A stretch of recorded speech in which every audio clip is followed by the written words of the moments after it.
Now let's jump into another video. Sam Harris. I've been watching a lot of Sam Harris recently. He usually has a lot of moral clarity on these types of situations. And he just put out a video saying the permission to hate Jews has never been this open. So let's jump in.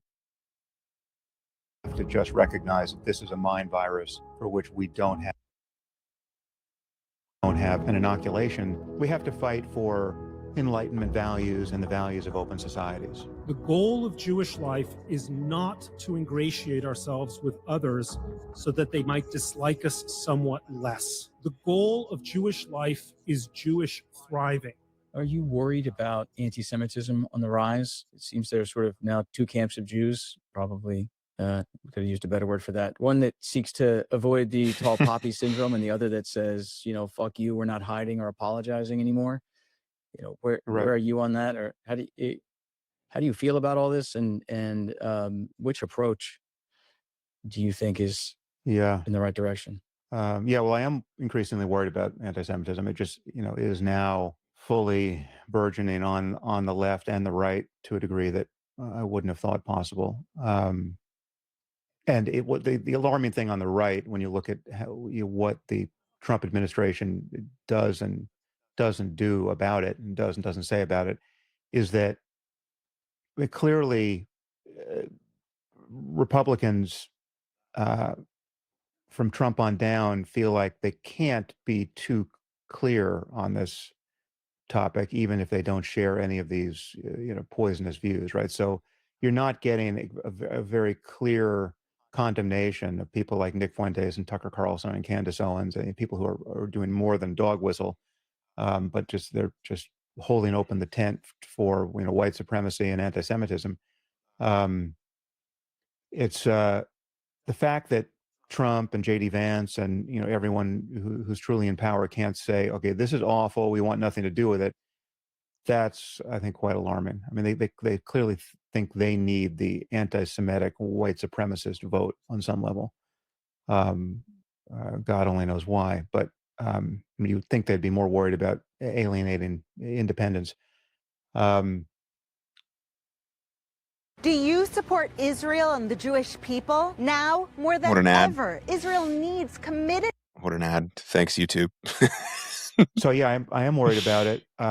I think you might be referring to the talk that Bret Stephens gave at the 92nd Street Y about just his views on how doomed it is to fight anti-Semitism explicitly. Well, that talk, and then there was a Super Bowl commercial that was sort of on the other side. That was very, I didn't see that. I heard about it, but it sounded terrible. Yeah, Bret gave a very thought-provoking talk, which I don't think I agree with. I certainly don't agree with his conclusion. I mean, his conclusion is the only real remedy is to double down on Jewish identity, right? So, like, he seemed to be arguing for a Jewish identity politics that is much more muscular than it has been in the past. I mean a community in which Jewish learning, Jewish culture, Jewish ritual, Jewish concerns, Jewish aspiration, and Jewish identification are central to every member's sense of him or herself. Needless to say, I'm allergic to that for reasons that I could spell out if anyone's interested. But the first part of his talk, he said, listen, this has failed. There's no way we can successfully fight anti-Semitism by being more philanthropic or being more apologetic or by arguing rationally against various conspiracy theories. We have to just recognize that this is a mind virus for which we don't have an inoculation, and we essentially just have to tell the anti-Semites of the world to go fuck themselves. I mean, he was more eloquent and less scatological than that, but that was his punchline. Just like with the unapologetic, we're just going to successfully. We're just going to succeed in the face of this hatred, realizing we don't have a remedy for the hatred. Right? We're just going to, our success is going to be our rejoinder to this, and so it is with Israel. Israel's success and its successful defense of itself is going to be its rejoinder to this. I think I agree with that, but I'm, as you know, just very reluctant to endorse anything like a Jewish politics of identity around this. I think we just we have to fight for Enlightenment values and the values of open societies, right? And that, for me, is a post-racial, post-identity politics future. I mean, I do think maybe it's not to the extent that guy was saying. Maybe I should go watch that speech as well. But I do think there should be immense pride in being Jewish. Immense pride. That's really important. No hiding, no going back into the shadows, but like immense fucking pride for being Jewish and keep living through the values that we embody as Jewish people, the Enlightenment values, the values that make open societies moral and ethical. That's what we should be fighting for. Some people do have this sort of anti-Semitic Jew hatred sort of mind virus that I don't know how you can sort of remove from their brain. Some people are just deranged. But that's not all people. And people can be convinced, and minds can be changed, and arguments can be made, and these things can happen. But doubling down on identity and identity and identity, I don't think is the way to go. Because, yeah, let's see what Sam has to say. Let's just continue. That we have to keep in sight. I think what's so scary now is that having grown up experiencing anti-Semitism, it was the David Duke types, or it just always felt like it was in small corners. And today you have unbelievably gifted people, from Nick Fuentes, to Tucker, to Candace. Jewish people were the ones that were trading us. Jewish people were in control of the slave trade. They've buried a lot of it, but it's there and you can find it. I think all of us need to wake up to this because it's making me absolutely sick. Who have studios, they can reach the world, and they're really good at what they do. And that's that makes it a lot for the first time where Yeah, the problem is there's a lot of very charismatic and confident Jew haters. They're not cowering in the back. What was like normally something that was unspoken, you didn't really say that. Now you can get in front of a camera, turn your fucking camera on, your mic on, and be super charismatic and confident and say all of the horse shit that spews out of your mouth, and people will believe you on certain corners of the internet. Look at Carlson, look at Candace Owens, look at Nick Fuentes. Unbelievable. Let's go. really have a different feeling about the narrative around Judaism. And then I want to hit a sort of devil's advocate question that just came in. Okay. The thing about anti-Semitism is a lot of anti-Semitism is just valid critique of Israel. On this note, what do you think about the obvious power the Israel lobby has on our country's foreign policy? I don't think it's the Israel lobby that has that power. I think it's the recognition that Israel is our real ally in the region and the one democracy in the region, and that they're fighting a civilizational war for us in many respects, right? I mean, they're really on the front line. Like, for them, Iran with a nuke is a true existential concern right now. It's it's not an existential concern for the United States. You could argue that even if a nuke went off in Times Square and killed 10 million people, that's not existential for the United States, right? As bad as that would be. Okay, fine, but that's just sort of fine print on kind of missing the point on the larger conversation, which is we're at war with jihadism, full stop, right? And that's Israel's problem. Is you can say whatever you want about Netanyahu, you can say whatever you want about the religious extremists on the right in Israel. They're completely unlike the religious extremists within Islam. Mm-hmm. We can double click on that claim if you like. As odious as they are, they're not nearly as bad as the jihadists. I just think Netanyahu, warts and all, is not the real problem here. The real problem is Israel has been trying to live with jihadists, and that's proved totally untenable. Mm-hmm. There is no two-state solution if that other state is run by jihadists. Right? So there's no two-state solution with a democratically elected Hamas government. So until that changes, and that's a cultural change that I think could happen, right? It's in the process of happening in various areas, under Islam, right? It's in the process of happening even in authoritarian contexts, like in Saudi Arabia. I mean, Saudi Arabia, for all of its problems, is sidelining its religious fanatics, to some considerable degree.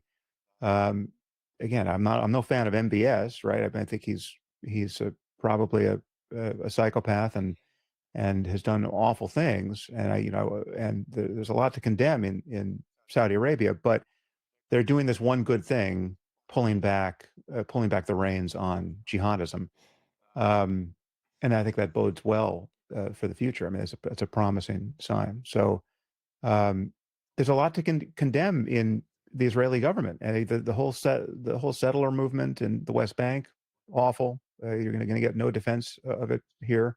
I think it's provocative of future violence, present violence, and future violence. That's why I value the take of Sam Harris, right? He's left. I mean, I'm pretty sure he voted for Kamala Harris, but he is very much willing to critique all sides if he finds it immoral or wrong. His most recent conversation he had with Bill Maher was an example of that. And I think he does have moral clarity on it. And people slam Sam Harris for some reason, but I enjoy the things he has to say and his takes. And I think he's had a lot of moral clarity since October 7th for sure. And he's been talking about jihadism for so long now. It's actually true. We are at war with jihadists who want to destroy America and Israel and Western civilization. But it's the real problem is Israel has been surrounded by people who have explicitly genocidal aims with respect to the Jews there, and we have, for understandable reasons, been their allies. And I think I think open societies everywhere have to recognize that the problem on October 7th was the same problem as, the Bataclan massacre or Charlie Hebdo or anything else that had nothing to do with Israel, the Danish cartoon controversy. I mean, this kind of stuff is going to keep happening at every scale. And it's not happening because we're meddling in the Middle East. It's happening because there's a zero-sum conflict between jihadism and the values of open societies. And historically, no one has suffered this conflict more than Muslims themselves. And that's still true in the aggregate, but occasionally we suffer considerable pain and we react to it in a piecemeal way. I just think we should never lose sight of this. Jihadism is a deal breaker. Yep. Do you realize how much money this will save us? No. What's that? I just built a budgeting app with Base 44. Look. Yeah, and also when people think about religious maniacs on both sides, these are not the same numbers, not even close. No, they're not the same. Most people don't know. They don't have the same beliefs. They don't have the same influence over their cultures. They don't have the same kind of support from people who are not themselves militants, right? It's just there's not if there were an analogous death cult in Israel, among Jews, I would condemn it in precisely the way I'm condemning the death cult of jihadism in the context of Hamas and Gaza. It's just not the situation, right? As much as I mean, again, the religious fanatics among Jews are despicable, and this is, I think, they should not be in power and they should not be collaborated with, right? So it's just they are definitely a problem, and optically they're enough of a problem that they manage to confuse the issue for more or less everybody, and they think that okay, they're fanatics on both sides, so there's kind of some kind of moral parity here, but that's just not the case. Again, but the number, I know the differences, but the numbers we're talking about maybe less than 1 million max on the Jewish side, and I don't know how many on Islam, but it's a lot more than that. But it's also just a completely different commitment. I mean, this again, I've said this many times, but I do think this distills the issue for Israel. At any point in the last 80 years, if the Palestinians had laid down their weapons and said, okay, we just want to live in peace here, that peace could have been accomplished, right? If the Israelis had laid down their weapons at any point in the last 80 years and said, okay, we just want to live in peace here, there would have been a genocide, right? I think if you think that's an exaggeration, I think you're completely out of touch with the culture on the Palestinian side. And so whether you agree with that or not, that is the thing that explains my position here. Yeah. It can't be explained any more clearly than that. And some people disagree and some people say that's wrong and yada, yada, yada. But that's it. That's the sort of moral conclusion you have to come to.